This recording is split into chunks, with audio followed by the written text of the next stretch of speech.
일생 동안 당신이 반드시 읽어야 될 100권의 책 일당백, 오늘도 아주 흥미로운 책 여러분께 소개해드리겠습니다. 반갑습니다. 정프로고요. 네, 정박입니다. 네, 이지선입니다. 네, 저희가 지난 시간에 문학작품 도리언 그레이의 초상 소개해드리지 않았습니까? 너무 좋았잖아요. 재밌었잖아요. 네, 재밌었어요. 어. 조회수는 어땠어요? 형편없었습니다. 이렇게 재밌는 걸 몰라주시나 몰라. 문학작품이 참 저는 좋은데. 네, 그러니까 이게 댓글은 아주 또 열광적인 표현들을 하신 분이 많고요. 네. 조회수는 또 아주 너무 섭섭합니다. 근데 전 기본적으로 문학작품이 조금 더 많이 예. 소개가 되면 좋겠다는 네, 생각을 늘 네, 평소에 네. 하고 있는데 여러분의 반응이 이렇다면 저희도 뭐 달리 방도가 없다. 그래도 오늘 한 번 더 한 번 더 해보는 거 시도해볼까요? 네, 네. 좋습니다. 자, 오늘도 문학작품, 오늘은 이 북커상 네. 고 후보에 오른 책을 소개를 해드릴 텐데 그 전에 네. 새로 나온 책 하나 잠깐 소개해드리고 넘어가도록 네. 하겠습니다. 프레너미. 프레너미라고 혹시 들어보셨습니까? 처음 듣는 말인데 프레너미. 단어 자체가 네. 생소해요. 네. 이게 이제 프렌드하고 에너미, 네. 친구와 적을 합친 단어. 네, 약간 이중적인 단어죠. 네, 프레너미. 네, 친구 같은 적 혹은 뭐 적 같은 친구, 적 같은 친구.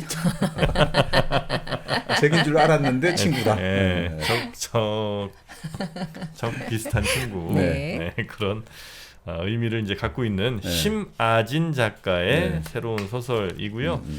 전에도 뭐 네. 책을 많이 이제 쓰셨던 네. 분입니다. 네. 뭐 숨을 쉬다, 뛰어내리다, 무관심 연습. 요건 저희가 한번 네. 예전에 잠깐 소개해드린 적이 있는 네. 것 같고요. 네. 다양한 책들을 쓴 펴낸 심아진 작가가 이번에 프레넘이라는 새로운 책으로 왔는데 네. 시작이 아주 재밌습니다. 네. 시작 대충 어떤 내용인가요? 남편이 자요. 자, 네, 이게 웅 자다가 네. 옆에서 이제 뭔가 있을 거 아니에요. 와이프가 와이프가 당연히 있겠죠. 네. 그래서 이게 눈을 살짝 떴는데 뭐가 이렇게 거친 느낌이 있어서 거칠어. 깨보니까 네. 당근이야. 거대 당근이요? 거대 당근이 누워 있어. 내가 볼 때 이분이 당근 거래하다가 크게 한번 된 적이 있는 것 같은데 오. 당근이 누워 있어요. 네. 깜짝 놀라갖고 이제 일어나서 막 불 켜고 봤겠지? 당근도 없고 아내도 없어. 당연히 있어야 될 아내가. 꿈이었겠죠? 꿈이었을 수도 있고요. 그래서 어떻게 된 거야? 이제 막 찾아보는데 와이프 전화도 안 받고 새벽 3시에 오. 이 뭐 이상하잖아요. 네. 그렇게 이 소설의 분위기를 시작을 합니다. 아주 흥미로운, 마치 예전에 일어나 보니 내가 바퀴벌레가 돼 있었던 카프카의 변신. 같은 그런 느낌을 또 주기도 합니다. 그렇죠. 네. 그리고 아주 미스테리하고. 네. 그러니까 이 소설을 읽다 보면 그런 생각이 들거든요. 그러니까 결국은 결혼 6년 차를 맞았는데 부인이 이혼하겠다라고 이제 메시지가 온단 말이죠. 그런데 왜 이혼하겠다는지 이유를 도저히 아무리 찾아도 난 알 수가 없다 이거죠. 난 아무리 이걸 생각을 해보고 또 곰씹어봐도 그 이유를 모르겠다. 그러니까 모른다는 것들. 근데 이제 그런 것들에다가 또 이제 뭐 여기 또 하나의 어떤 사건이 나오는데 결혼 기념일 날 어떤 식당에 들러서 밥을 먹고 집에 돌아와 보니까 도둑을 맞은 거예요. 그래서 온 물건들이 어질러져 있는데 문제는 무엇을 잃어버렸는지 도둑받았는지를 잘 모르겠다는 거죠. 그러니까 그런 참 묘한 상황들이 같이 전개가 되면서 네. 결국 이제 첫 문장이 이렇게 되거든요. 세계의 본질이 균형이라는 걸 나는 일찍이 깨달았다 이렇게 나오는데 마지막 이제 대목이 지금 말씀하신 제목이기도 한 프레너미로 나오거든요. 그러니까 우리가 적인 줄 알았는데 친구와 같은 관계가 있고 친구인 줄 알았는데 적 같은 관계 이런 것들로 이제 끝을 낸단 말이죠. 그러면서 이제 좀 이게 이야기가 이제 완전히 한쪽으로 모아진다기보다 그걸 통해 가지고 결국은 이게 사랑과 결혼의 관계들. 그래서 마지막에 뭐 버나드 쇼를 잘 인용하고 계세요. 그러니까 사랑의 여신은 아주 아름답고 선량하고 아프로디테고 또 성질 들어온 헤라 여신은 결혼의 여신이다 이거죠. 둘 다는 다 치명적인 적이다. 자, 그런데 결국 이제 이 사랑과 결혼이라는 게 서로 이게 뭐 어떻게 보면 그렇지 않습니까? 영원히 사랑을 할 수도 없고 또 영원히 이제 결혼의 일상생에 묶기를 쓸 수는 없고 그러니까 서로 이제 한 번씩 왔다 갔다 하면서 그러니까 프렌드 에너미 같은 바로 프렌덤이라는 관계들 그러니까 아무리 서로 다르고 적대진 같아도 결국 공존해야 하는 것들 이런 것들 가지고 이제 결국 이제 사랑의 불가능성 네. 그리고 결혼의 어떤 뭐 불가피성 뭐 이런 것들 서로 이제 뭐 디스커도 되겠습니다만 네. 그런 관계들을 한번 천착해 보는 소설 아닌가 뭐 이런 생각이 좀 들었습니다. 그 저는 이 잃어버린 것이 무엇인지 네. 잘 못 찾는 그 도둑이 들었을 때 그게 저는 이 현대인들을 굉장히 아주 잘 드러내는 그런 대목이었다고 봅니다. 우리 현대인들을 보면 네. 뭔가 분명히 상실감이 있어. 뭔가 내가 잃어버린 것 같고 과거에 뭔가가 하여튼 나에게서 빠져나간 것 같은데 그게 뭔지를 몰라. 내가 잃어버렸지만 내가 뭘 잃어버린지를 모르니 찾을 수가 없는 거예요. 바로 그런 어떤 그 혼란 혹은 뭐 그런 어지러움 안에 있는 현대인들 네, 그런 모습들을 또 우리 신마진 작가가 쓴 게 아닌가 저는 그렇게 또 보고 있습니다. 네. 그, 여기 참 네. 재밌는 게 뭐 이렇게 주인공 나 주변에 별의별 존재들이 등장하기 시작하거든요. 일종의 유령이라고 해야 될까. 예전에 자살했던 어머니, 내 삼촌의 과거일지도 모를 개구쟁이 꼬마, 첫 섹스의 상대였던 예나, 뭐 이런 여러 가지 존재들이 내 주변을 떠돌면서 막 간섭을 하고 이렇게 나오거든요. 유령 같은.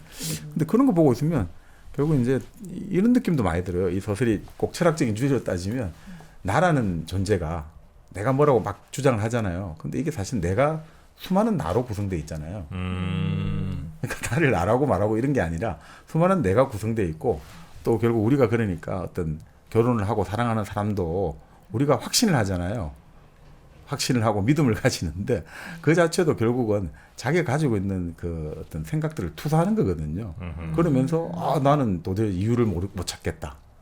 실제로 진지하게 우리가 같이 만약 적기라 하더라도 그 사람이 뭘 생각하고 뭘 이해하고 이런 게 아니라 무조건 나는 너가 왜 이러는지 도저히 이해가 안 되고 오히려 닫아버리는 이런 것들하고도 좀 많이 관계돼 있고 상당히 철학적으로 보면 네. 동일자와 타자라고 해야 될까 이런 것들에 대해서도 상당히 생각해 볼 수 있는 주제가 있는 것 같습니다. 아내를 잃은 것인지 나를 잃은 것인지도 아하. 모호한 그 상태군요. 아, 좋았죠? 지선 씨 좋았습니다. 여기 하나 그럼 제가 더 덧붙여 볼게요. 네. 사랑은 말입니다. 네. 자기를 기만하는 걸로 시작해서 상대를 기만하는 걸로 끝난다. 오. 이 오스카 와일드에 저는 푹 빠져 있습니다. 그림 그린 거 아니에요? 집에 가서? 자신을 속이는 걸로 사랑이 시작되지. 내 눈을 가리고 상대 단점 안 보려고 그러고 그렇게 사랑이 시작된단 말입니다. 네. 그런데 결국 사랑은 상대를 속이는 걸로 상대를 기만하는 걸로 또 끝나게 되죠. 자기가 속은지도 모르고. 그러니까 여기서 이제 해설하신 분도 재밌는 말씀하셨는데, 그러니까 예전의 사랑은 자꾸 우리가 일심동체 뭐 이런 걸 강조하잖아요. 아 이제 서로 다른 둘이 만나서 하나가 되어야 된다. 네. 자꾸 하나를 강조하잖아요. 네. 하나로 녹아들어야 된다. 우리 사랑한다는 것은 둘이 하나가 되는 거고 이런 걸 강조하는데 그거 자체가 어떻게 보면 정신적 가해 폭력일 수 있다는 거예요. 그것은 결국은 내라는 어떤 동일한 그거를 유지하면서 어떤 타자라고 할까? 내가 사랑한 사람에 대한 것들이 너는 내한테 들어와야지 우리가 하나가 되는 거지. 서로 다르다는 걸 인정 안 한다는 거예요. 그래서 지금은 현대의 사랑은 뭐냐? 사랑은 결코 이제 하나가 아니라 둘일 수밖에 없다. 이게 이제 알랭 바디우라든지 프랑스 철학자들 차이의 철학을 말하거든요. 동일성의 철학이 아니라 이제는 차이의 철학을 말하자. 그리스적인 의미로서 보편적인 동일성 이런 게 아니라 우리 서로의 차이, 타인과 나의 차이를 서로 인정하고 그러면서 오히려 내가 열려져 가지고 우리가 서로가 서로에게 합류하는 사랑을 만들자. 요런 식의 요즘 사랑들. 그러니까 다름의 사랑들을 강조하는 이제 그런 소설이죠. 그러니까 그런 것들 좀 관심 있는 분들은 이런 거 한번 읽어보시면 좋을 것 같습니다. 아까 정프로님이 앞에 첫 부분 이야기해 주셨잖아요. 네. 이 소설을 한 문장으로 요약하자면 처음엔 우스꽝스러웠다가 중간엔 애처로워지고 후반부로 갈수록 점점 더 무서워지는가 싶더니 다 읽고 난 후엔 서러워지는 이야기쯤 될 것이다. 이렇게 소개하네요. 자, 이 책 새로 나온 프레넘이란 책 혹시 여러분도 한 번쯤 서점 혹은 뭐 인터넷 서점에서 구매해서 읽어보시면 좋겠고 네. 요즘 이제 문학이 설 자리가 점점 좁아지는 게 아닌가 네, 우려가 네. 좀 있는데 이럴 때 많은 좋은 문학 작품들 많이 소비하셔서 그래도 또 우리 나라 우리 사회가 또 잘 유지될 수 있게 요즘 너무 문학이 좀 사라진 시대인 것 같습니다. 맞아요. 네. 자, 하여튼 프레너미 많이들 사랑해 주시기 바라겠습니다. 자, 그러면 이제 오늘 네. 본격적으로 소개해드릴 책 제가 북커상 얘기도 좀 처음에 네. 드렸는데 네. 북커상은 잘 많이 들어보셨죠? 많이 들어봤죠. 저번에 그 한강 네, 아 네. 맞습니다. 주의자 네네네. 베지테리언 그 책도 네. 네, 북커상을 받았죠? 네, 그 네. 맨부크 인터내셔널 부분 네, 상을 받은 걸로 기억이 납니다. 네. 그리고 우리나라에서 다시 최종 후보? 네, 지금 5월 말경에 발표가 난다고 하죠. 네. 네. 최종 후보에 오른 네. 이 책은 어떤 책입니까? 네, 바로 뭐 아주 한국 문학을 대표하는 아주 이제는 원로 작가라고 해야 됩니까? 바로 황석영 선생의 철도원 3대. 철도원 철도원 3대. 2020년에 나온 소설이죠. 네. 그러니까 우리가 보통 3대 하면 염상섭 작가의 3대도 있습니다만 그 염상섭 작가의 3대도 최초의 어떻게 보면 자본주의적 관계를 다룬 소설이다 이렇게 볼 수 있는데 이제 철도원 3대 같은 경우는 말 그대로 철도라는 게 어떻게 보면 근대의 상징이지 않습니까? 철도라는 거. 네. 그러니까 그 철도를 관련된 직업을 가진 3대의 이야기를 통해 가지고 어떻게 보면 한국 사회 100년 한번 점검해 본다 이렇게 볼 수가 있겠죠. 그리고 그런 것들이 결국 이제 철도원 3대와 그리고 그들의 이제 후손 이 여전히 이제 공장 노동자인데 해고가 되어 가지고 저 굴뚝에 올라가서 고공농성하는 네. 그 4대의 이제 후손이 나오죠. 이걸 통해 가지고 결국 우리 사회가 지금 지난 100년 동안 이 근대라는 것을 어떻게 받아들여 왔고 그걸 받아들인 과정에서 어떤 일들이 있었는지 그래서 사실은 주로 이제 일제 강점기 때 이야기도 많이 나옵니다. 네. 일제 강점기 때의 노동 운동 그리고 일제 강점기 때의 노동 운동은 기본적으로 또 이제 사회주의 운동하고 좀 연결이 되고 또 그것이 독립 운동하고 또 연결되거든요. 그때 일제 강점하에서 어떻든 반일 운동이라는 것은 기본적으로 그런 성격들을 좀 가지고 있었으니까 그런 이야기들을 같이 이제 다 버무렸다. 그래서 아주 좀 상당히 읽어보면 재미도 있고 의미도 있는 소설이고요. 황석영 작가 하면 기본적으로 리얼리스트다. 리얼리즘을 아주 잘 구현한 작가다라고 되어 있는데 네. 이 철도원 3대 같은 경우는 이 소설을 읽다 보면 마치 그 마르케스의 100년 동안의 고독 그런 느낌을 좀 줍니다. 왜냐하면 여기 귀신을 볼 줄 알고 네. 뭐 그런 거 있지 않습니까? 좀 신기가 있고 이런 이야기들 그러니까 여성들이 많이 또 주인공으로 나오거든요. 그러니까 지금까지 보통 노동을 다루고 산업 사회를 다루면 남성 주인공들이 위주였는데 여성 주인공들이 상당히 큰 비중을 차지합니다. 그리고 그 여성 주인공들이 보여주는 것은 뭐 사회과학이나 공장 노동 이런 것이 아니라 뭐 우리가 어릴 때 흔히 들었던 이야기. 이 아주머니는 이 할머니는 신기가 있어가지고 딱 사람만 보면 막 그냥 공수하듯이 이야기가 터져 나오고 이런 것들이 소설 속에 녹아 있는데 그게 상당히 유쾌하게 녹아들어 있거든요. 그래서 좀 사실주의에다가 그러니까 환상적인 판타지의 요소. 그래서 이제 그 가브리엘 마르케스의 환상적 리얼리즘 이런 거하고도 좀 맥이 닿아 있지 않느냐 그런 생각 좀 듭니다. 네. 황석영 작가는 정말 우리나라를 대표하는 네. 작가분 중에 한 분이고 네. 이분 책을 저도 예전에 많이 좀 봤던 기억이 좀 납니다. 저희 네. 때는 시험 문제로 많이 아, 나왔던 그렇죠. 시험 문제로? 네. 산포 가는 길인가? 맞습니다. 그게 아. 시험 문제 그 필독서였어요, 뭔가. 아 그래요? 네. 시험 문제. 네. 저는 학교 다닐 때는 약간 그 이문열 작가한테 대중성으로는 밀리나. 아니, 그때는 이제 대중성으로는 네, 네, 어쨌든 네. 이문열 작가가 워낙 이제 네. 탑이었으니까.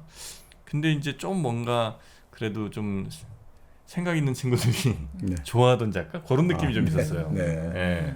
그리고 이제 이분이 왜 그 노동운동 하신 분들의 그 이야기들 책으로 좀 많이 쓰시잖아요. 예, 뭐 그죠? 객지라는 이제 소설도 있고, 예. 그리고 이제 그 예전에 그 장길산이라는 대하 소설로도 유명했고요. 장길산. 예. 그리고 뭐 그 오래된 정원입니까? 그 영화로도 나왔는데 지진이 배우 나오고 예. 그런 일종의 운동권 후일담 문학이라고 해야 될까? 이런 소설도 썼고, 그리고 우리 또 다뤘죠. 심청전을 네. 현대적으로 좀 재해석해가지고 19세기의 심청이 예를 들어서 저 중국 갔다가 인도네시아 쪽 갔다가 이렇게 해서 다시 일본까지 가고 오키나와 갔다가 결국 다시 인천으로 돌아오는 그런 어쩐 정말 그 환서해권이라고 해야 될까요? 환황해권이라고 해야 될까? 그런 어떤 좀 스케일 큰 문학으로도 유명하시죠. 그리고 오래된 정원이 아마 엄청 많이 네. 사랑을 좀 받게 되는 그 영화로도 아마 나왔었죠. 네. 예, 그랬었고 그 무슨 단편 중에 이렇게 얼핏 기억이 나는 이미지가 네. 장산곤매였나? 하여튼 어디 저 무슨 바닷가에 있는 암벽 위에서 아니야 거기 맞나? 그래서 이제 마지막으로 이렇게 톡방물 같은 걸 입에 물고 이렇게 뻥 했던 뭐 그런 장면이 하나 기억나는. 제가 잘 그건 모르겠습니다. 그런 이제 단편도 좀 있었던 것 같고 하여튼 굉장히 많은 책을 쓰신 황석영 작가 이번에 부커상 최종 후보에 오른 네. 철도원 3대 네. 한 100년 정도의 이야기를 이 책에 담은군요. 그렇습니다. 네. 네. 네. 야, 좀 두툼하네 그죠? 네. 한 600여 페이지 네. 네, 됩니다. 자 그럼 뭐 황석영 작가 이야기야 뭐 네, 워낙 뭐, 많이 아실 테니 네. 예, 책 내용으로 바로 한번 그렇죠. 가볼까요? 먼저 이제 철도가 왜 이제 여기서 예. 이제 다뤘는지 그 철도 의미를 먼저 조금만 짚고 넘어가죠. 철도. 그 여기서는 보면 이제 영등포가 배경이에요. 그러니까 영등포라는 데가 본래는 뭐 이 책에 따르면 수십 가구 정도가 그냥 야채 키우고 채소 키우고 이렇게 사는 동네였는데 경인선 최초로 이제 서울의 그 노량진하고 인천 제물포 네. 그 경인선이 1899년에 개통됐거든요. 그러면서 이제 이 영등포가 어마어마하게 커지기 시작합니다. 그럼 왜냐하면 이제 바로 또 경부선 공사가 들어가잖아요. 그러니까 결국 영등포에서 경인선과 경부선이 분기가 하거든요. 갈라지거든요. 그러니까 영등포가 자연스럽게 커질 수밖에 없잖아요. 그때부터 이제 영등포가 아주 급격하게 발전을 이루게 되고 네. 실제로 지금도 이제 영등포에서 뭐 여러 가지 출발을 많이 하고 하니까 예전에 이제 일제 강점기 때는 서울역이 그 당시 경성역이었고 영등포역은 남경성역, 남쪽에 있는 경성역 그 정도로 이제 두 번째 지위를 차지하고 있었던 거죠. 그래서 이 영등포라는 공간, 이 근대를 통해서 결국 이제 하나의 어떤 발전하고 만들어진 공간이다. 이런 의미에서 이제 영등포가 여기서 아주 주요한 배경이죠. 그 실제로 황석영 작가가 성장한 곳이 만주에서 태어났는데 만주에 태어나서 평양으로 왔다가 남쪽으로 내려와가지고 성장한 바로 고향이 영등포래요. 그러니까 그런 것들하고 결부가 되어 있고 우리나라로 치면 또 이제 그 경인선의 개통과 함께 이제 서울에서 발전하기 시작한 지역 이런 이제 의미가 좀 있는 것 같습니다. 네. 전국의 물자가 모여드는 곳이기도 하고 또 네. 전국으로 여러 물자들을 보내는 곳이기도 하고. 그렇죠. 그래서 맥주 공장 이런 것도 영등포에 막 예전에 일제가 네네. 만든 그런 것들도 많이 맞습니다, 있고. 맞습니다. 예.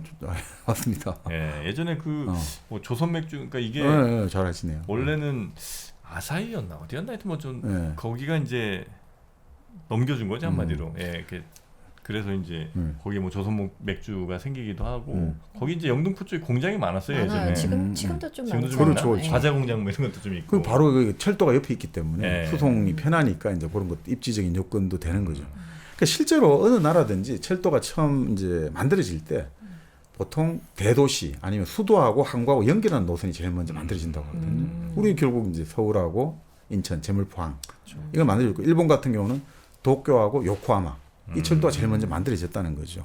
그러니까 결국은 바다의 해상 운송하고 바로 국내 철도 운송 결합하는 게 제일 좋은 게 바로 그런 입지니까 그런 것들이 만들어졌고 또 결국 이제 이 철도가 왜 이제 근대를 상징하냐면 결국 이 철도 전기기관으로 상징되는 게 공간을 단축하는 거잖아요. 네. 결국 이제 기차랄까 전기 선박 이런 것들이 결국은 보다 더 멀리 나아갈 수 있게 해주지 않습니까? 그러니까 뭐 침략도 되고 실제로 1차, 2차 세계대전 때 군대가 이제 수송하지 않습니까? 근데 병력 수송의 97%를 기차가 담당했다 이런 얘기도 있거든요. 그 정도로 이제 비중 있는 역할을 했던 게 사실이고 또 왜 또 철도냐면 결국 철도를 통해 가지고 이제 하나의 어떤 나라의 통합 이런 것들이 가능했다는 거예요. 자, 철도가 딱 만들어지지 않습니까? 철도망이 만들어지면 이제 예전에 이제 근대 국가가 되기 전에는 경계선이 불분명하거든요. 그러니까 근대 국가의 특징은 경찰이랄까 여러 가지 이제 무장력, 물리력을 다 독점을 하고 관료제가 만들어지고 그 다음에 국가의 경계선을 끊기 시작하는 거예요. 국경선을 끊는 게 이제 근대 국가거든요. 자, 그러니까 이 철도가 딱 되면 이제 결국 어떻습니까? 이게 딱 철도를 통해 가지고 중앙 집권적인 통치가 예전에는 멀어서 못 가고 산 넘고 물 건너기 힘들어서 못 갔는데 이제 철도를 통해 가지고 그죠? 물에도 다리 놓아 가지고 건너가고 산에도 굴 뚫어 건너가기 때문에 이제는 딱 중앙으로 모든 것을 집중시킬 수 있거든요. 그만큼 중앙 권력이 강해지고 이러기 때문에 나라를 딱 하나로 모을 수 있다는 거예요. 그래서 이제 철도라는 게 그 정도로 이제 상징적인 효과가 컸다. 이제 이렇게 보는 거죠. 네네네. 그러니까 제일 우리가 뭐 근대 영화에 시작하면 그 리메르 형제가 그 만든 거잖아요. 1895년에 아, 그러네. 첫 번째 인류 최초의 영화가 네. 철도가 들어오는 장면이잖아요. 기차의 도착이잖아요. 기차가 도착하는 장면. 그러니까 이게 결국 근대를 상징하는 아이콘이 영화와 철도 같이 다 만들어지는 거죠. 그러니까 결국은 그렇기 때문에 그런 것들이 결국 세상을 바꾼 거죠. 그러니까 이 철도는 3대라는 제목은 결국 이제 이 철도, 이 결국 근대라는 것들 이제 이 조선이 19세기 말 이제 공망의 길로 접어들고 그 와중에 이제 근대의 충격이 들어왔는데 이것이 결국 철도로 나타나고 그 철도를 통해서 결국 우리가 이제 나라가 망하고 일제 강점기에 들어갔다가 해방이 되어서 다시 또 일종의 내전 상태를 겪었고 한국 전쟁이 일어났고 그때 쭉까지 다 이게 이 철도하고 연결되더라고요. 그래서 그 지점하고 이렇게 해가 보시면 이번에 북한상 그 심사위원 평들도 결국 이 한 권의 책에 이 소설에 한국 100년의 역사를 아주 압축적으로 아주 요령 있게 알려주고 있다 이런 평도 들은 것 같습니다. 네네. 하긴 미국도 철도왕도 있고 네. 그렇게 이제 철도가 밴드빌트 철도. 예, 이렇게 전국에 깔리면서 이제 근대 국가로 네. 한업 국가로 또 이렇게 발전하기 시작하는 거고 네. 우리나라도 이제 그런 역사가 있었던 거고 이 철도라는 거는 또 과거에 무슨 저 마차길이나 혹은 그냥 뭐 또 뭐가 있을까 뭐 실크로드 같은 것도 약간 좀 가변적이잖아요. 네. 뭐 모래바람이 많이 불면 또 옆으로 갈 수도 있고 근데 이제 철도는 그 그렇습니다. 가변성을 딱 이제 고정화시켜주는 맞습니다. 궤도지 않습니까? 딱. 그런 것도 의미가 좀 있지 않나. 그러니까 저 여기서 벗어나면 절대 안 되는 거죠. 궤도를 따라가야 되고 네. 직진을 해야 되고 표준이거든요. 이 표준이란 말이에요. 이 철도 시간표에 따라서 시간이 딱 고정돼야 되고 한치도 어긋나면 안 되고 그 여기에 맞춰 정확하게 돌아가야 되는 거예요. 한치 오차도 없이 들어가야 되고 그리고 이거에 따라 가지고 일탈은 더 이상 허용할 수 없어. 정확, 직진 이런 것들하고 그러니까 근대를 적응하기 위한 사람들에게 필요한 것이 바로 시간을 지켜야 되고 그죠? 그런 것들이 딱 이게 철도 문화권의 여러 가지 영향하고 같이 가는 거죠. 네. 하필이면 그 설국열차가 왜 열차로 얘기했습니까? 전 세계를 돌아다니는 그 열차 궤도. 네, 현대사의 어떤 네. 그 극단까지 갔을 때 전 세계가 하나의 철도로 이어지지 않아요? 아, 그런 거. 그거까지 의미가 좀 과했을까요, 제가?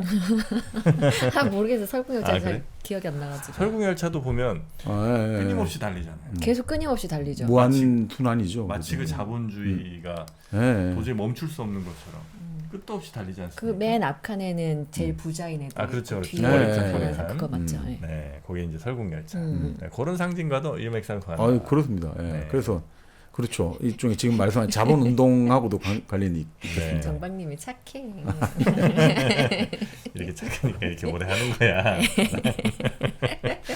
네. 자, 그러면 네. 철도란 의미를 한번 저희가 네. 짚어봤고요. 그럼 어떻게 뭐 100년 전으로 시작해요? 이제 첫 장면은 이제 4대 손이죠. 그 이진호라는 주인공이 나오거든요. 그러니까 4대 손이죠. 4대 손. 네. 그러니까 지금 공장 해고 노동자인데 굴뚝 농성을 하고 있는 거예요.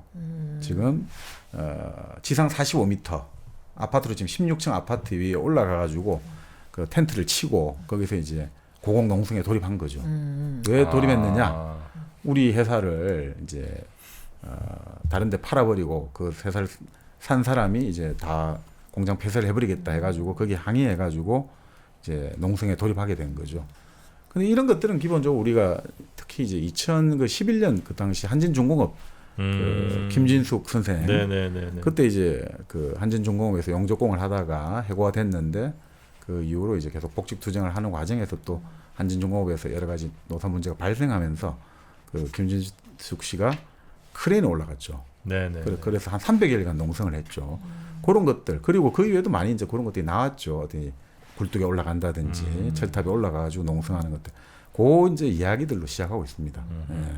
그러니까 결국 우리가 2010년대 들어와서 2000년 들어와서 그런 게 많았잖아요. 이제 더 이상 이제 수지가 안 맞으니까 공장을 국내에서 산업을 접고 외국으로 이제 공장을 이전하겠다.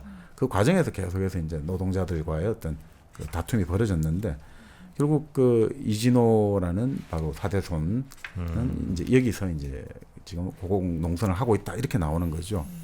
근데 이제 이 고공농선하는 과정이 이제 아주 자세하게 나오고 있습니다. 그러니까 이 여기서 그 준비 과정이 어떻고 그래서 하면서 그 45m 굴뚝에서 과연 어떻게 이제 1년을 버텨야 되느냐. 왜냐하면 1년 정도 버텨야지 이제 대화를 보통 한다는 거죠. 그전에는 관심을 안 가시니까. 네. 그래서 그 과정에서 보면 뭐 그 용변을 어떻게 처리할 것인지, 그리고 이제 소변 용기는 또 어떻게 처리할 것인지, 그리고 운동은 어떻게 할 것인지. 그 아주 좁은데 아주 뭐 그 탑이 한 45m고 지름이 한 여기서는 한 6m로 나오거든요.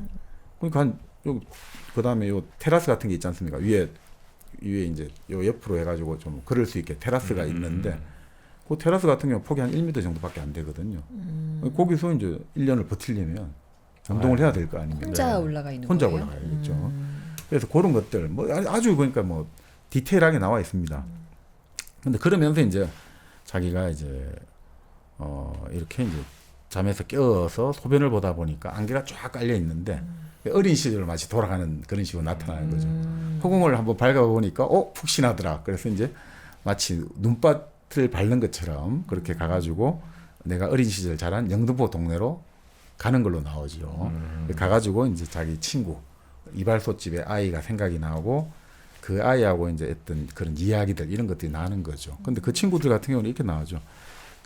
우리 황석영 작가가 43년생인데 1943년생이고 네. 여기서 그 사세 손으로 나오는 이진호 같은 경우는 이제 한 1950년에서 60년 사이에 태어났다 이렇게 이제 볼 수가 있는데 60년대만 해도 그러니까 그 당시에 교육을 제대로 뭐 받기가 힘든 환경이 많았지 않습니까?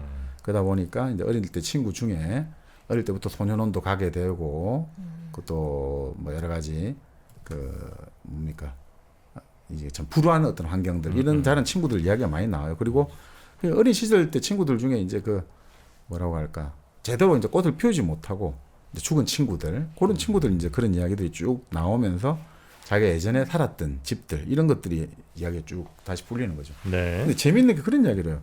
그러니까 할머니 이야기가 나오거든요. 이 할머니가 신기가 있는 할머니들 이렇게 나오는 거죠. 항상 보면 귀신이 서리 있는 걸 보고 소리 내어 쫓기도 하고 막 자기도 모르게 이야기를 툭툭 던지고 사람들이 오늘 물 조심해 오늘 다리 조심해 잘못하면 넘어져 이런 식으로 툭툭 하는데 이게 그렇게 거북하게 안 나타나요. 참 우리가 어린 시절에 이게 뭔가 동네에서 많이 봤음직한 그런 인상으로 나오거든요. 그래서 나중에 또 말씀드리겠습니다만 이 할머니랄까 어머니랄까 이런 정주 할머니랄까 이런 존재들이 결국 보면 그러니까 남자들이 열심히 뭐 바깥에서 직장 생활도 하고 사회주의 운동도 하고 뭐 여러 가지 하는데 결국 그것을 지탱해 주는 것, 이 삶을 지탱해 주는 게 이제 사실은 할머니들이다. 네네. 할머니, 엄마 이런 어떤 여성적인 존재들이 그 뭐라고 할까 묵묵하게 그걸 지탱을 해줬기 때문에 그 집은 그 정도로 유지가 된 거 아니냐 이런 생각이 참 많이 드는 것 같아요. 그래서 그런 이야기들 자기 이제 고공농성에 나선 이진호가 어린 시절 자기 이제 집으로 돌아가서 그 느끼게 되는 그런 감회들 이런 걸로 이제 먼저 시작을 하는 거죠. 그러니까 현재에서 이제 과거로 돌아가는 이런 걸로 시작을 하죠. 그런 다음에 이제 정조 할아버지 이야기부터 시작을 합니다. 정조 할아버지. 정조 할아버지는 이제 이백만이에요 이름이. 그 이제 고조 할아버지가 아들을 낳아가지고 제일 큰 아들은 2천만, 둘째 아들은 200만, 셋째 아들은 20만. 그리고 막내딸은 막았으니까 막 끝으로 막다고 이마금, 있잖아요, 마금 이런 식으로 이름을 지은 거죠. 근데 이 할아버지가 아주 손기술이 좋았다는 거예요, 손기술이. 그래서 이제 전쟁이 끝나고 나서 그 바로 이진호의 아버지가 자기 할아버지도 정조 할아버지, 아버지의 할아버지 같이 이제 그 할아버지의 손기술을 배워가지고 공방 이런 거 있지 않습니까? 예전에는 우리 농 같은 거 할 때 마지막에 이런 금속으로 요걸 막 장식을 박아야 되지 않습니까? 그런 거를 이제 배웠다는 거예요. 그걸로 이제 먹고 살았다 이렇게 나오는 거죠. 근데 큰할아버지 이야기가 나오는 거죠. 큰할아버지가 강화도에서 태어났는데 13살에 인천으로 일자리를 찾아 떠났다는 거죠. 그래서 일본인 가게 점원으로 일을 했는데 주인을 따라가지고 처음 이제 서울로 경성으로 가게 됐는데 가서 한강철교를 처음 봤다는 거죠. 근데 한강철교를 처음 보고 너무 놀랬다는 거야. 왜요? 너무 커서? 쇳덩어리가 저렇게 서 있다니. 이 무지개 모양으로. 그러니까 이런 식의.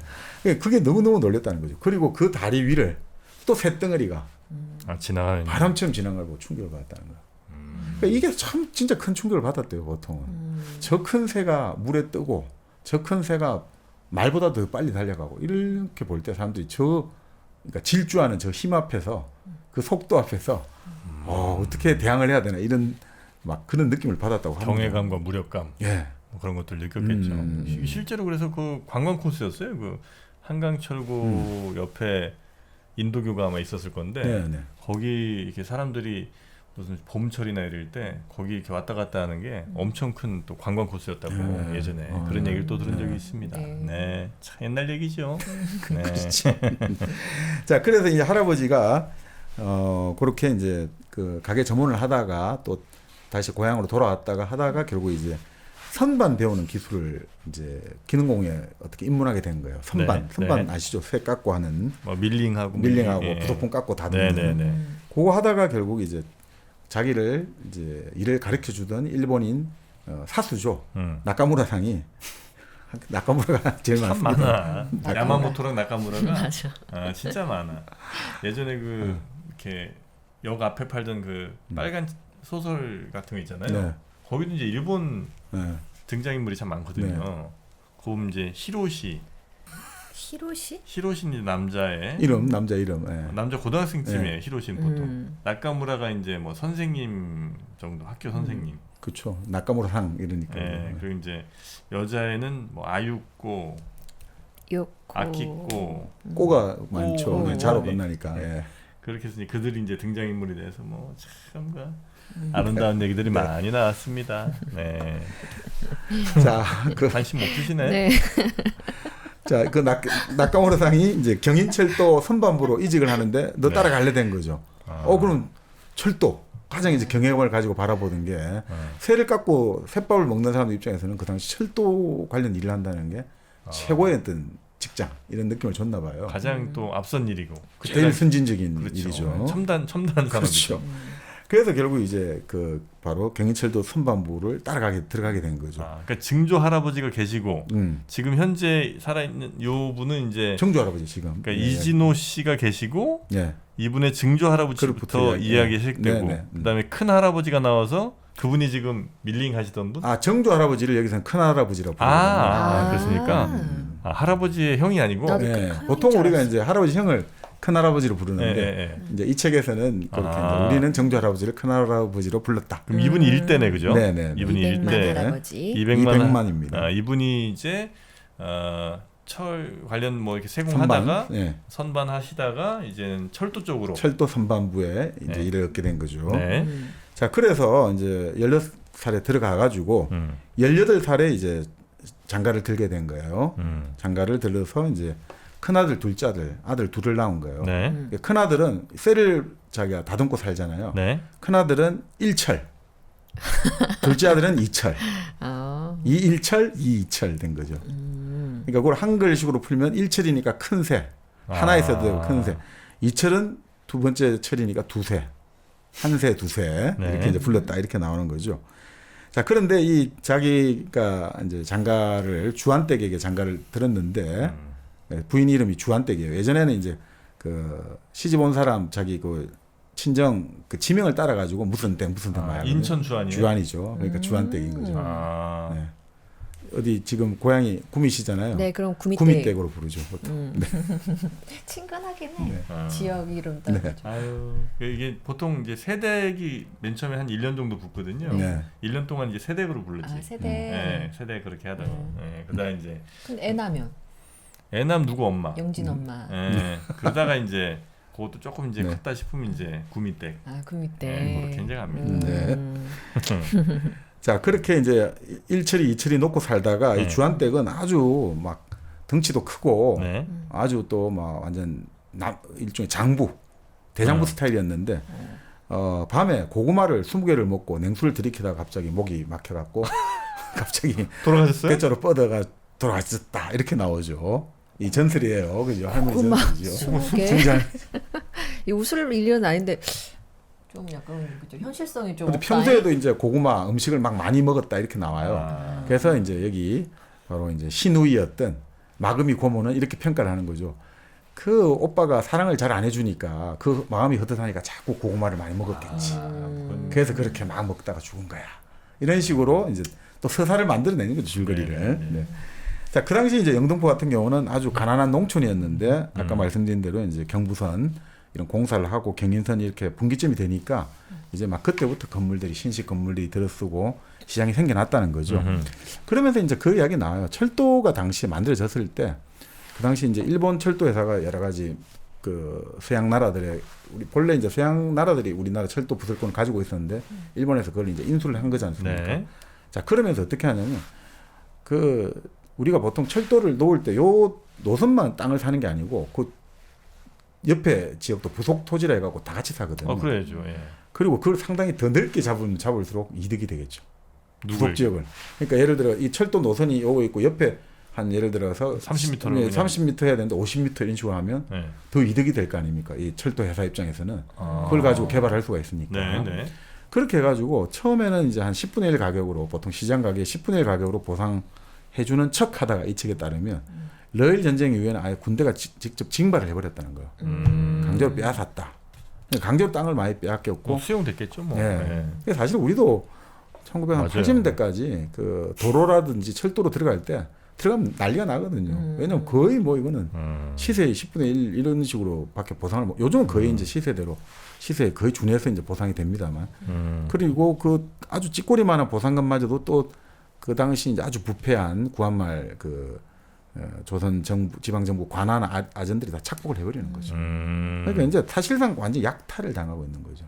그리고 공사하는 인력도 사람들 강제 이제 동원되었다 뭐 이렇게도 나와요. 뭐 그런 그래서 이제 충돌이 많이 일어나면서 많은 조선 사람들이 살상 다치고 그런 와중에 이제 그 당시 치면 도시 괴담들이 많이 만들어졌대요. 이때가 이제 1900년대. 1900년대. 예, 예.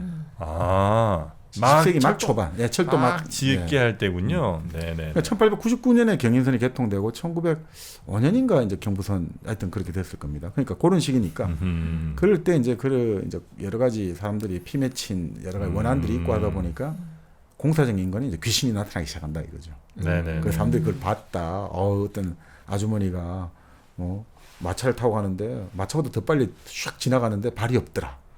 뭐 이런 거 있죠. 사람들이 살을 나눠준 데서 줄을 섰는데 또 나중에 보니까 아무도 없더라. 뭐 이런 식의 괴담들이 만들어지게 되는 거죠. 자, 그러면서 이제 이 사람들이 이제 철도에 대해서 원한이 맺히는 거죠. 이 철도가 들어오면서 내 땅을 빼앗기고 내 논밭을 빼앗기고 이러다 보니까 열차 운행이랄까 철도 공사를 끈질기게 방해하기 시작했고 그 당시 또 우리 의병들 많았지 않습니까? 네. 의병들도 이제 철도를 주요 공격 타겟으로 삼았죠. 우리 아라비아의 로렌스에서 나오잖아요. 계속 그 철도 공격하지 않습니까? 네. 그런 식으로. 그러니까 결국 철도라는 것은 조선 사람의 피와 눈물로 이루어졌다. 이렇게 이제 철도에 대해서 좀 설명을 하고 있죠. 아메리카 대륙의 그 인디오들도 네. 그 철도를 또 많이 공격을 했죠. 네. 왜냐면 자기들 땅이 다 뺏겼고 네. 자기들 사냥이 다 이런 그 철도로 대표되는 그 네. 침략자들한테 네. 다 뺏겼으니까. 그렇죠. 그러니까 사실 이 철도라는 게 이 문명의 천병이지 않습니까? 이게 어떻게 보면 문명의 천병이고 완전 자연이랄까 또 그 당시 살아가고 있는 사람들을 파괴하는 또 완전히 뭐 천병이니까 그렇게 되죠. 자, 그러면서 이제 바로 정조 할아버지하고 정조 할머니가 어떻게 결혼했는지 이제 예전 그 이야기가 좀 나와요. 정조 할아버지가 어떻게 결혼하게 됐느냐? 바로 이제 고조 할아버지가 돌아가셨는데 고조 할아버지 친구라고 어떤 분이 문상을 왔단 말이죠. 근데 문상을 왔는데 그 자기 이제 200만 할아버지의 또 형님들, 형님과 동생 1000만, 10만은 이렇게 불렀대요. 그 우리 아버지 친구라고 문상 왔는데 이 아저씨가 너무 키가 작고 이 뭐라고 할까 풍신이 보잘것없다 해서 키가 너무 작아서 뭐만 하다고 만이 아저씨라고 불렀대요. 만만하다만. 만만하다기보다 뭐만이 뭐만하다 해가지고 뭐만하다. 많이 아저씨라고 불렀는데 쪼만하다. 아, 네. 쪼만하다. 네. 네. 그 많이 아저씨가 딱 이게 문상을 오더니 내가 오늘 말이야 일종의 어떻게 보면 월급도 타고 했는데 그 친구가 돌아갔다니까 마음이 너무 좀 그렇네. 그러니까 오늘 내가 자네들 술을 좀 한 잔 받아주고 싶다. 그러니까 다른 사람들이 그냥 100만이 너가 가서 좀 아저씨 상대해 드려. 그래서 이제 이 아저씨를 따라간 거죠. 네. 따라가니까 아저씨가 오늘 소고기 안주에 소고기. 소고기 안주 제비 추리에 토시살에 딱 사주고 막 독한 술을 막 먹이는 거죠. 그러니까 이게 이렇게 술을 먹다가 완전히 뻗어버린 거예요. 그래가지고 이 아저씨가 딱 이게 막 어깨 동무해가지고 자기 집에 오늘 술을 너무 많이 취했으니 우리 집에 자라 했는데 그래서 이 백만이 할아버지가 새벽녘에 이렇게 자고 있는데 갑자기 자고 있던 옆에 소리가 들리는 거죠. 에그머니나 이렇게 소리가 들리는데 어떤 처녀가 갑자기 벌떡 일어나는 거예요. 그래서 할아버지가 이게 웬일이지 하는데 갑자기 문이 열리더니 바로 그 마니 아저씨가 칼을 들이대고 야 이놈 이렇게 한 거야. 너 어떡할 거래 이러는 거예요. 뭐야? 너 지금 귀한 처녀하고 이렇게 동침하게 됐으니 너 결혼할 거냐 말 거냐. 살아야 되잖아요. 결혼하겠습니다. 그래 그럼 바로 날 잡자. 이렇게 해서 결혼하게 됐다는 거예요. 그게 바로 그러면 정조 할아버지. 네. 중조선 주한댁. 이제 주한댁 만난 스토리예요? 네. 나중에 이제 장인어른이 하는 말이 평소에 내가 너를 잘 봤다. 너는 그리고 지금 가장 필요한 기술을 가지고 있지 않느냐. 그러니 우리 딸하고 반드시 내가 짝을 맺게 해줘야지 결심하고 내가 일부러 너 술을 많이 먹인 다음에 딸방에 집어넣은 거다. 그렇게 해서 이제 결혼하게 됐다. 이렇게 나오죠. 강제 결혼이네. 뭐 그런 일이 있을 수는 그렇게 있는데. 많이 할 수도 네. 있죠. 자 그렇게 하는데 이 주한댁이 생활력이 어마어마하게 강한 거예요. 생활력이 어마어마하게 강해가지고 이게 뭐 남편이 좋은 직장 다니고 이런 거에 신경 안 걸 떠나가지고 또 생선을 떼어가지고 장사를 하고 그 다음에 이제 전설이 막 시작되는 거예요. 주한댁 할머니. 예, 할머니 관련해갖고 인부가 수레를 끌고 가다가 수레 바퀴에 치여가지고 꼼짝 못하고 사람들이 달려도 수레를 들 수가 없는데 주한댁이 갑자기 번쩍 들었다는 거죠. 그래서 사람들이 이제 인부를 끄집어내서 살렸다. 그건 저 레미제라블에 나오는 히스토리 저 에피소드 같은데 그 레미제라블 그 아저씨가 번쩍 들잖아요. 깔린 사람 살려준다고. 뭐 이런 거 많죠, 뭐 항상 네. 그죠. 네. 그래서 그거 보고 이제 그 경찰 그 양반이 저거 자베르 경감이 자베르 경감이 저거 이상한데 힘 저렇게 쓰네 누구지? 옛날 생각해 보니까 그 노역장에서 막 힘쓰던 그게 이제 생각났었는데 정프로 기억력 좋네요. 그거 말고도 왜 전래동화도 있잖아요. 또 많이 있나? 왜 동네에 진짜 힘센 아줌마가 있는데 그걸 숨기는 거예요. 힘숨찐. 네, 힘을 숨겨야 되니까. 근데 이제 큰일 생길 때마다 으아차 해가지고 그런 동화도 있어요. 그래요? 그렇죠.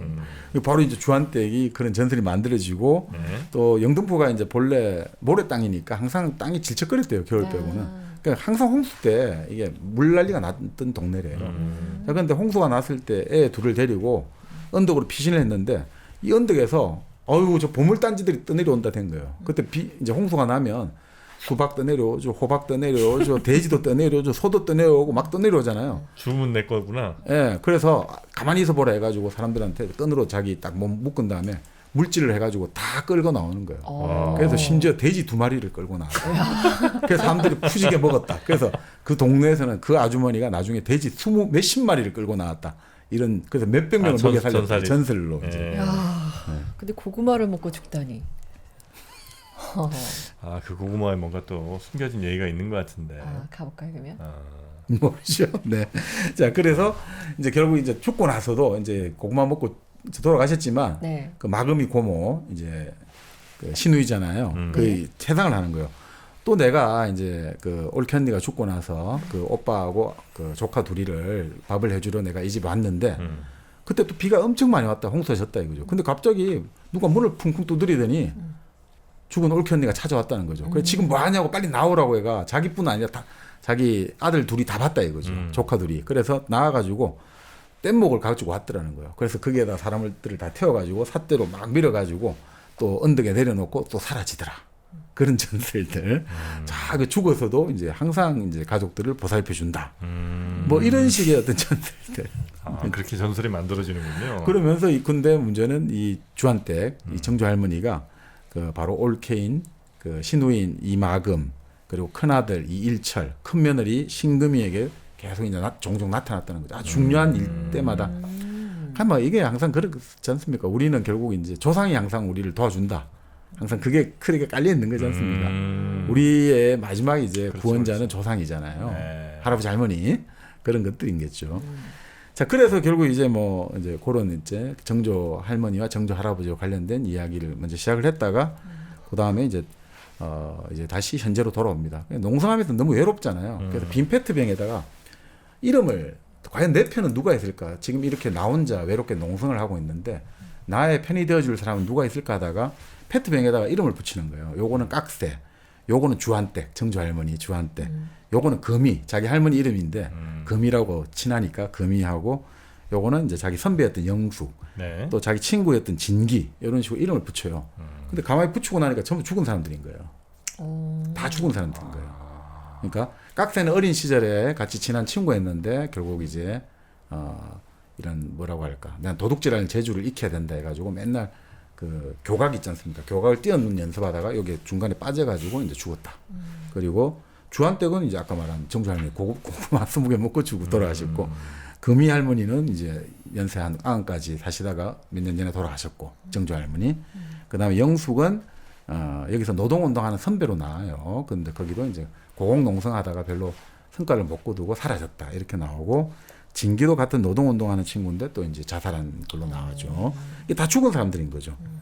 근데 그날 저녁부터 이제 말을 걸기 시작하는 거죠. 자기가 이 페트병에다가 이제 말을 걸면서 이제 그 외로운 시간들을 이제 달래는 그런 걸로 이제 나오는 것 같습니다. 그러니까 그 고공농성 중에 어쨌든 뭐 용변 같은 것도 처리해야 돼서 이제 그런 페트병 같은 네. 것도 쭉 있는데 네. 거기에 이제 이름들이 다 적혀져 있고, 그렇죠. 그 자기가 지금까지 생각했던 그 수많은 많은 분들의 이름들이 여기에 이제 그렇죠. 적혀져 있는 거군요. 그렇죠. 근데 다 이제 공교롭게도 이제 죽은 사람들이 있더라. 이런 거죠. 그러니까 이 지상 45m의 고공농성에서 내 편은 죽은 사람밖에 없구나 이런 생각이 들겠죠. 아주 외롭구나 이런 생각하죠. 네. 자, 그러면서 이제 할머니가 이제 쭉 이야기를 해주는 거죠. 할아버지 이제 이일철 한세하고 만났던 이야기 이런 걸 해주는 거죠. 자, 이 200만의 큰아들 이일철은 결국 고등보통학교를 들어간 거예요. 고보라고 하죠 예전에. 우리 경기 고보, 평양 고보 하지 않습니까? 이게 일본식의 고등학교는 아니에요. 그러니까 이 고등보통학교입니다. 고보. 보통학교예요, 보통학교. 네네. 이제 중학교, 고등학교 합친 거지만, 그러니까 일본의 이제 고등학교는 보통 이제 일본의 넘버 스쿨에가 1고, 2고, 3고, 4고 이렇게 나가거든요. 도쿄 1고예요. 그게 이제 동경대학교 예과 과정이에요. 여기를 들어가면 동경대를 그냥 들어가는 거예요. 네네네. 예과 과정이에요. 그러니까 여기 들어가서 이제 동경대 들어가면 바로 본과로 진학하는 거죠.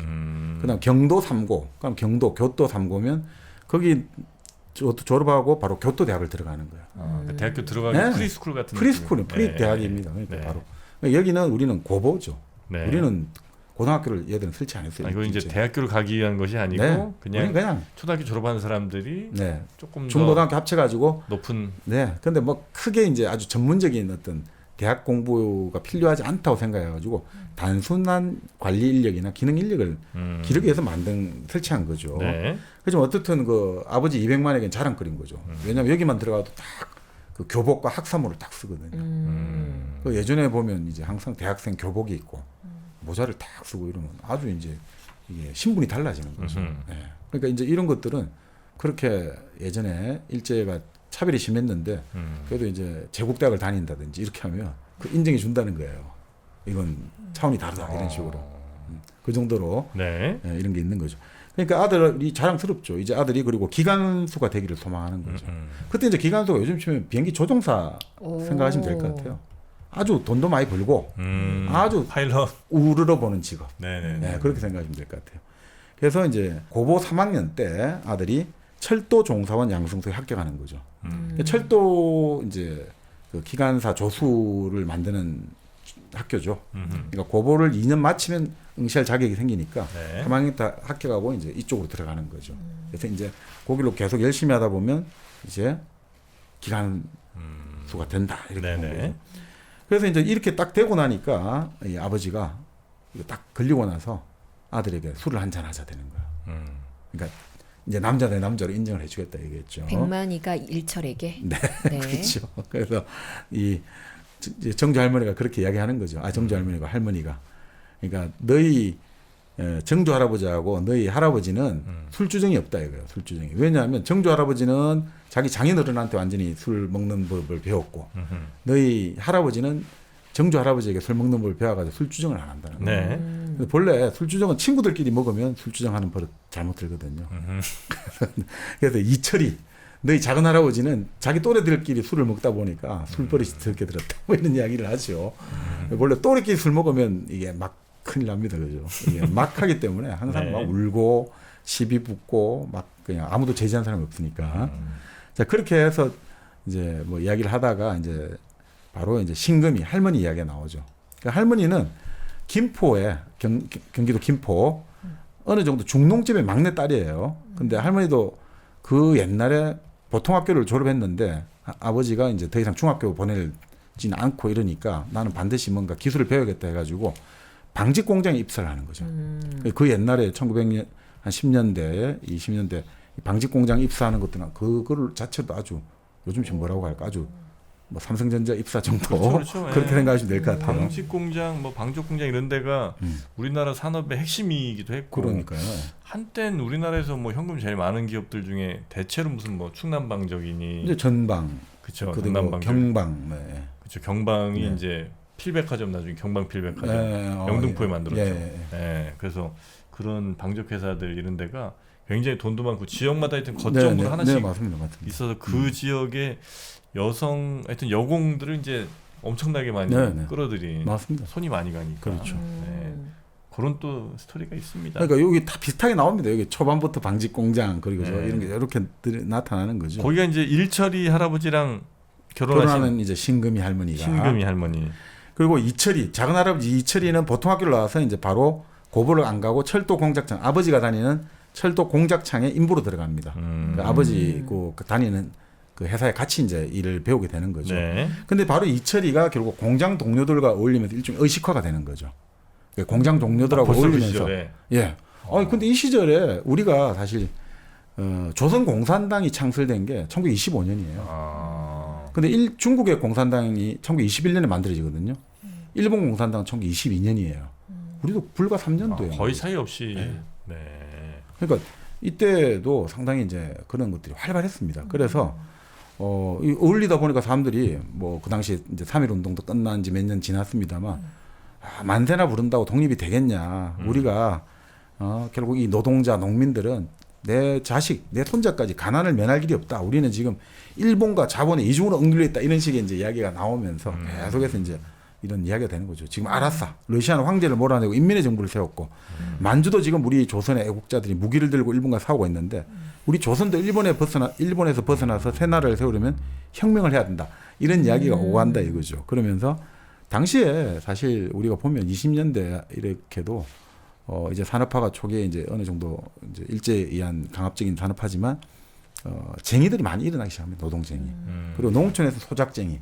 대표적으로 저 암태도였습니까? 저 전라도 섬이었지만 거기 또 아주 소작쟁이가 활발했고요. 그리고 공장, 광산, 항만에서 계속해서 이제 그런 싸움이 벌어지고 있는 거죠.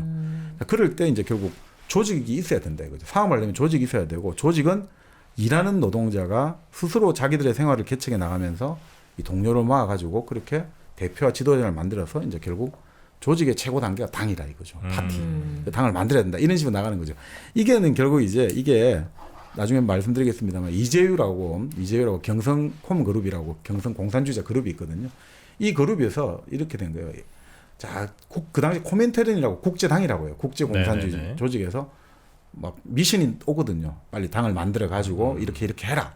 그럴 때 이제 이재유라든지 이런 국내에 있던 여러 가지 운동하던 사람들이 그렇게 하면 안 된다. 당을 만들어가 했다가 초반부터 이러면 다 깨지고 오히려 이렇게 자생적으로 일하는 노동자 농민이 스스로 이렇게 현장에서 단련되면서 학습해가지고 우리가 이렇게 독서를 하고 토론을 하고 이러면서 결국 이제 대표와 지도자를 만들어서 한마디로 상향식으로 당을 만들어야 된다.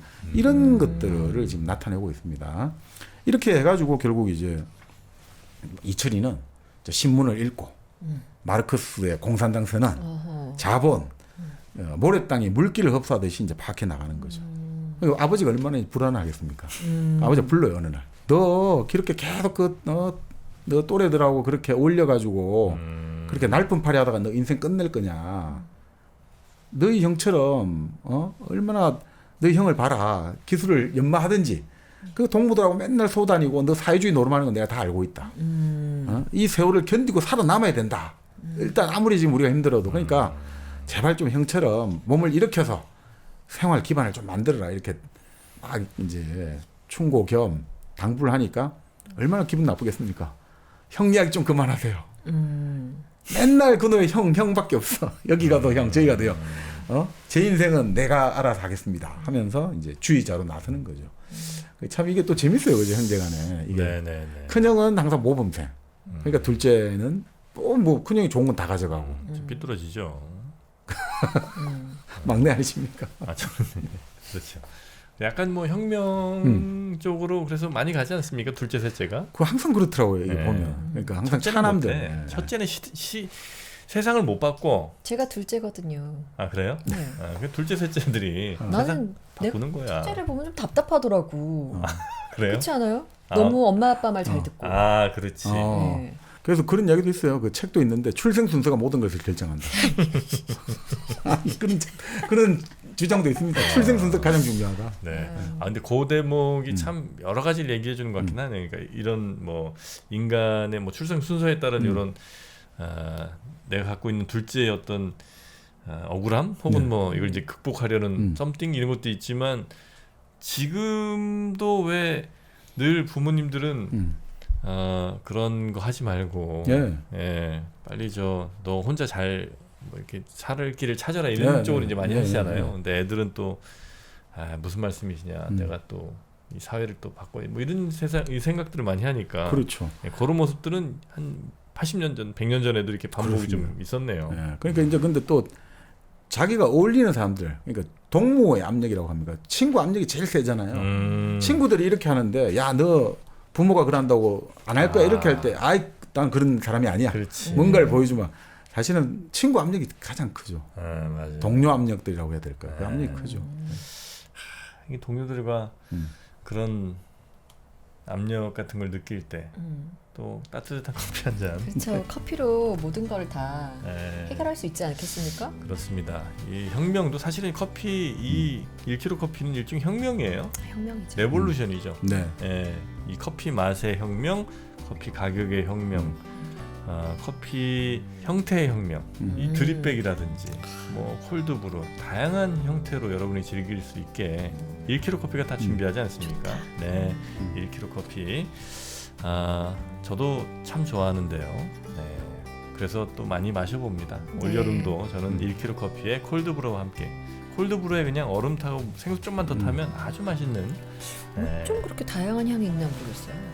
1kg 커피에 이분 저기 1kg 커피 공장 가면 뭐 저 시중에 있는 그런 뭐 커피 내리는 이런 데랑 비교가 안 돼요. 로스팅하는 그런 데랑 비교가 안 돼요. 정말 규모가 어마어마하고 네. 그 기계 같은 것들이 완전 최첨단. 네. 1kg 커피로 네. 맛있는 커피 여러분 골라 드시는 재미도 한번 느껴보시기 바라겠습니다. 네, 1kg 커피도 4대 갑니다. 네. 자, 당신은 어떻든 이게 트로이카 운동이 시작되던 시기라고 하거든요. 트로이카? 트로이카라고 하면 보통 우리가 이제 러시아에 말이 세 마리가 끄는 마차 이걸 트로이카라고 하지 않습니까? 그 당시에 어떻게 이제 운동하냐면 뭐 이런 거죠. 그러니까 하나의 어떤 그 모임의 단위가 한 3명 정도 되는 거예요.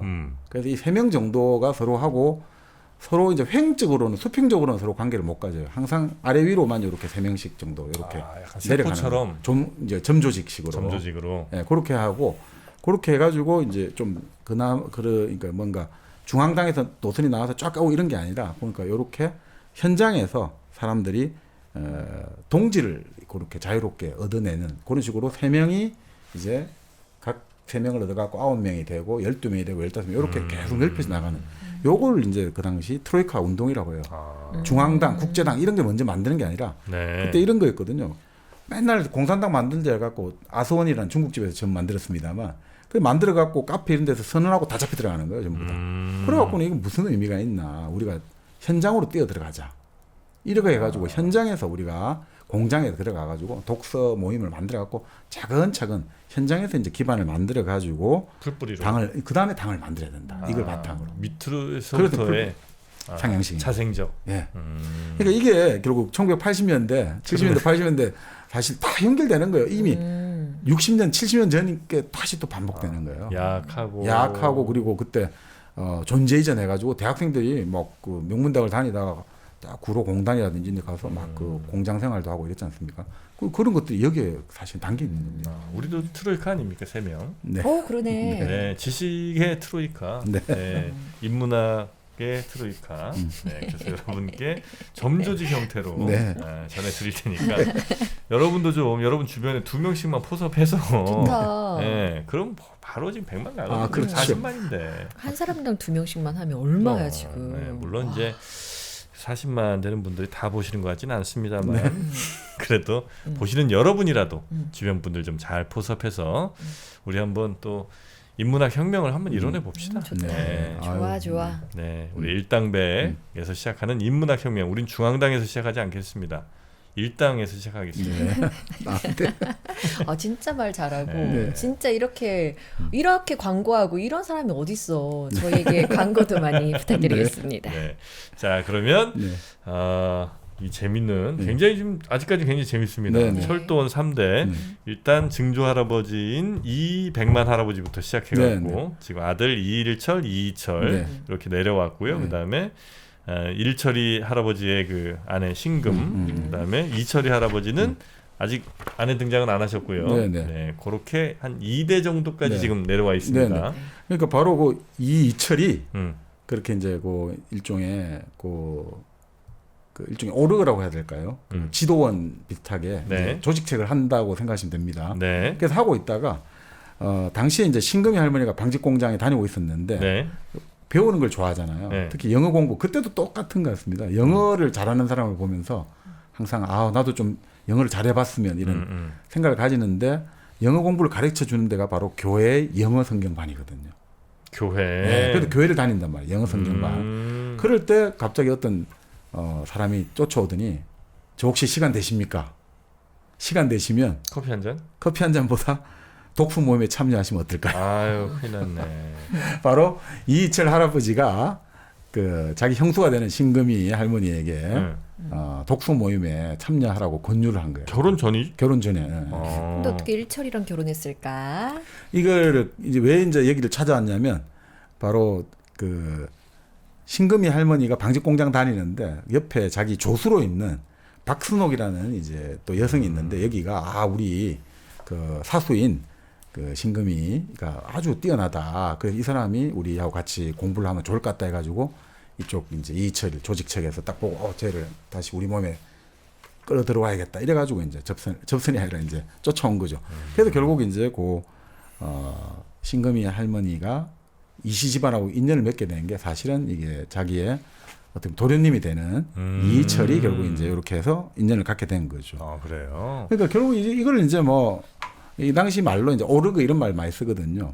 오르그 지도 오거나이저. 그러니까 이제 지도원. ORG. 오거나이즈 하는 거 이런 거 생각하시면 됩니다. 오르그라고 하고 지도원 이렇게 하는데 그러니까 이 사람들은 이제 바깥에 중앙이 있고 이 연대를 해가지고 이게 다 이렇게 묶어내는 거예요. 근데 그 당시에 보면 있잖아요.